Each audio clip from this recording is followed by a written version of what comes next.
When Marcus Hale returned home for his father's will, he expected grief, not a deadly game of lies, love, and betrayal that would leave blood on the family name. The room was warm, yet heavy with tension. Leather-bound books lined the walls, and a faint scent of oak and polish filled my lungs. Robert, my father's attorney of 30 years, sat at the head of the long table with a folder in front of him.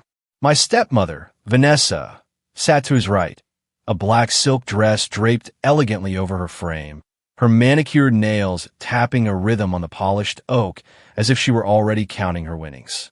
She had the look of a queen awaiting her coronation, chin lifted, lips set in that same smug curve I had come to despise. She didn't even glance at me when Robert opened the will. She didn't need to. In her mind, the victory was already hers. I remembered the moment my father told me he was marrying her. 5 months earlier, I had stood on the balcony of his country home, the cool air of late spring brushing against my face when he introduced her. She was breathtaking, not just in looks, but in presence. She had a laugh that could disarm the coldest of men, and she knew exactly when to tilt her head and smile. My father, who had been hollow since my mother's death 3 years prior, looked renewed. I wanted to believe she had healed something in him. Vanessa played her role perfectly in the beginning. She called me kiddo, bought me a silver watch for my graduation, and made lasagna on Sundays, even though she claimed she hated cooking. For a while, I let my guard down. I wanted to see my father happy. But small cracks began to show. First, she would forget to tell me about family dinners, then change the locks on the estate while I was away on business trips. I noticed my father repeating her phrases, little jabs about me, still figuring out my life and not yet settling down. It was subtle, but I could feel the foundation of our relationship shifting. One night, returning from a late meeting, I overheard her on the phone in the library. She spoke openly, not bothering to whisper, her voice smooth and confident. Once he is gone, it is all mine. The kid will not get a cent. That is how we planned it. My hand gripped the doorframe until my knuckles turned white. She looked up mid-sentence, locking eyes with me as she ended the call. Her lips curled into a faint smirk. Do not look so shocked, kiddo. This is how the world works. I said nothing. I smiled the same way she had, because in that moment, I decided rage would not be my weapon. Patience would. What Vanessa did not know was that my father had already confided in me months before his diagnosis worsened. When the doctor told him the word terminal, he called me into his study and poured us both a drink. You will be fine, Marcus. She is not as clever as she believes.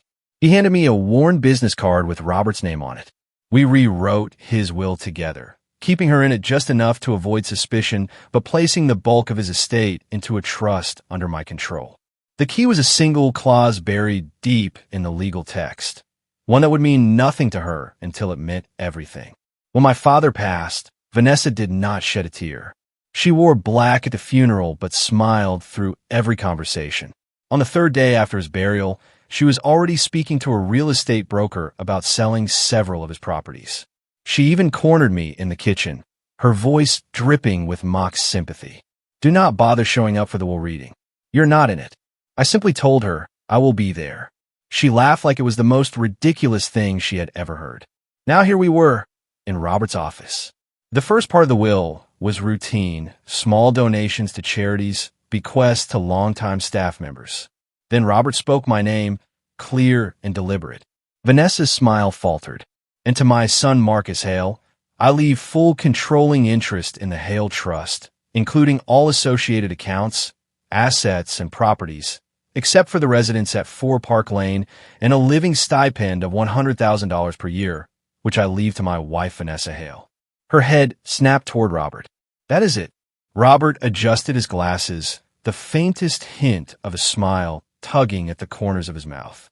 Per the clause in paragraph 14, any sale, lease, or transfer of trust assets requires the sole consent of your stepson. Without his written approval, you cannot liquidate or encumber any property within the trust. Vanessa turned to me, her eyes sharp as broken glass. You planned this. I leaned back in my chair, my voice steady. No, Vanessa. Dad did. I just made sure it was airtight. Her composure cracked for a second before she masked it again. She smiled, but I could see the storm brewing beneath.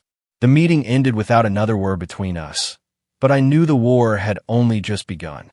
In the weeks that followed, I watched her unravel piece by piece. Her credit cards began getting declined when she tried to access joint accounts that were part of the trust. Brokers stopped calling when they realized she had nothing to sell. I let her stay in the Park Lane residence, knowing it would feel like safety to her, only to pull that safety away when she crossed the line. She attempted to rent out the guest wing for cash without my consent, a clear violation of the clause. I executed my legal right and sold the house. But there was another side to my life that Vanessa did not know about, a side I had carefully kept private during the chaos. Her name was Elena Marquez, a journalist I had met 6 months before my father passed. She was sharp, driven, with a fire in her eyes that reminded me of my mother. Our relationship had been quiet, just dinners and long walks through the park. But as Vanessa's games intensified, I found myself leaning on Elena more.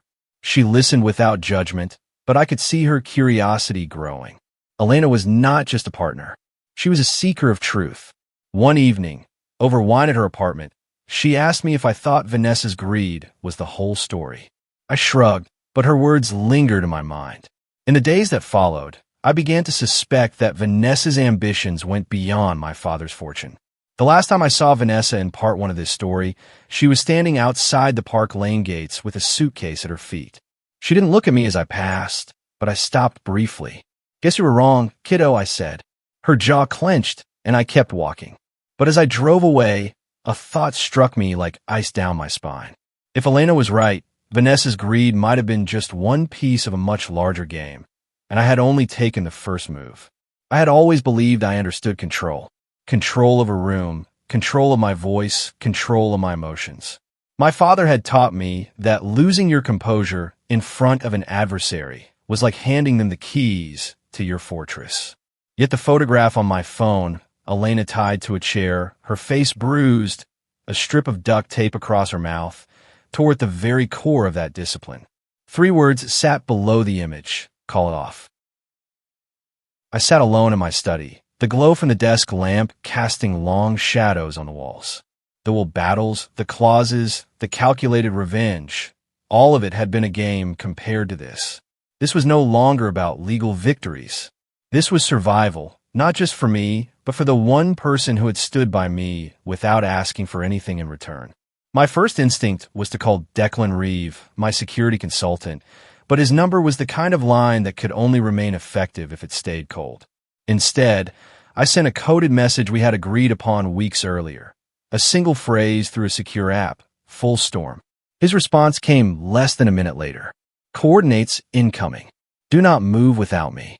By the time Declan arrived at my townhouse, dressed in dark tactical gear, I had already cleared my desk of sensitive documents and locked the trust files in a biometric safe. He placed a small satellite tracker on the table and slid me a second phone. I traced the coordinates on the screen and felt my stomach drop. A derelict warehouse in the industrial district, 3 miles from the river. "They'll expect you to come alone," Declan said, his voice even. "And they'll expect you unarmed." Which means we used that against them.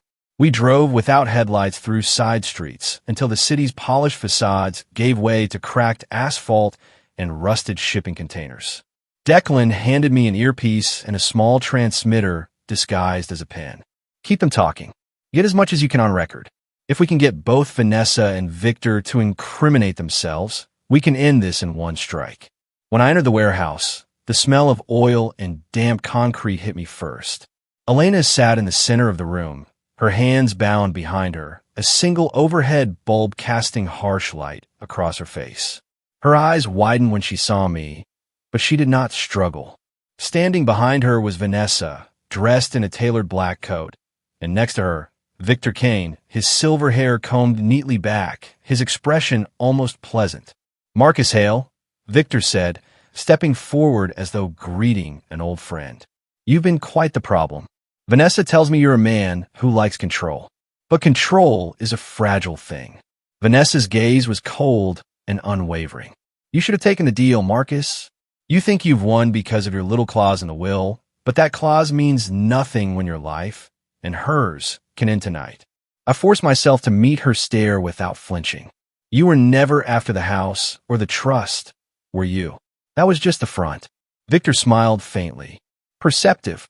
The trust assets are useful, yes, but your father's international holdings, the shipping routes, the offshore accounts, those are worth far more to me.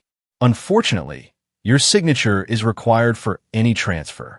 It was a confession dressed as intimidation, and the pen in my pocket recorded every syllable. I stepped closer, ignoring Declan's whispered warning in my ear. And what happens if I refuse? Victor's eyes hardened. Then your journalist friend becomes an unfortunate casualty in a tragic accident, and your refusal becomes irrelevant when you disappear next. Vanessa moved behind Elena, resting a hand on her shoulder as though mocking comfort. You always thought you were smarter, Marcus. You should have remembered. I always get what I want. Her arrogance was the opening I needed. I raised my voice slightly, making sure the transmitter caught it all. No, Vanessa. Well, you want us to hide the fact that you and Victor have been laundering money through my father's companies for years. That you married him not for love, but to secure access to his network. That you've used those assets to move millions into offshore accounts while pretending to be the grieving widow. Victor's jaw tightened, and Vanessa's lips curled into a snarl. Enough of this, she snapped. We end it now. She reached into her coat, but before she could draw whatever was inside, a sharp crack rang out, the sound of the warehouse door slamming open. Declan moved in with precision, his team flanking him, weapons raised. Federal agents, one of them called out. Hands where we can see them. Vanessa froze, her hand halfway to her pocket. Victor took a slow step back, but his calm was gone. The agents swarmed, disarming them both and cutting the ropes from Elena's wrists. She stumbled into my arms, and for the first time in days, I allowed myself to breathe. The operation had been coordinated with a federal task force. Declan had contacted the moment he received my message. The pen recorder had transmitted everything to their servers in real time, and the combination of the live confession and the financial documents was more than enough for multiple indictments. Vanessa's final words to me as she was let out in handcuffs were not shouted, but whispered, venomous. This isn't over. In the weeks that followed, Victor's empire began to crumble under the weight of the investigation. Vanessa's accounts were frozen, her assets seized, and her name dragged through every headline. But I knew her threat was not empty. People like her do not vanish quietly, and I remained vigilant. Elena recovered quickly, though she refused to let fear dictate her life. Our relationship deepened in the quiet aftermath, built not just on shared danger, but on trust and resilience. One evening, as we walked along the river, she asked me if it was worth it, the battles, the risks, the scars left behind. I looked out at the water, thinking of my father's words. A sharp mind cuts deeper than a sharp blade. Yes, I said, because sometimes the only way to protect what matters is to fight for it, no matter the cost. Months later, as the final court ruling secured the trust beyond any challenge, I visited my father's grave. The wind carried the scent of rain, and the grass was cool beneath my hands. It's done, I said quietly. She can't touch any of it. Not anymore. In the distance, a shadow moved among the trees, too far to make out clearly. My pulse quickened, but when I blinked, it was gone. Whether it was my imagination or something more, I could not say. But I knew one truth. The war with Vanessa Hale had ended, but the game she had played would echo for years to come. And I would be ready, always, for the next move.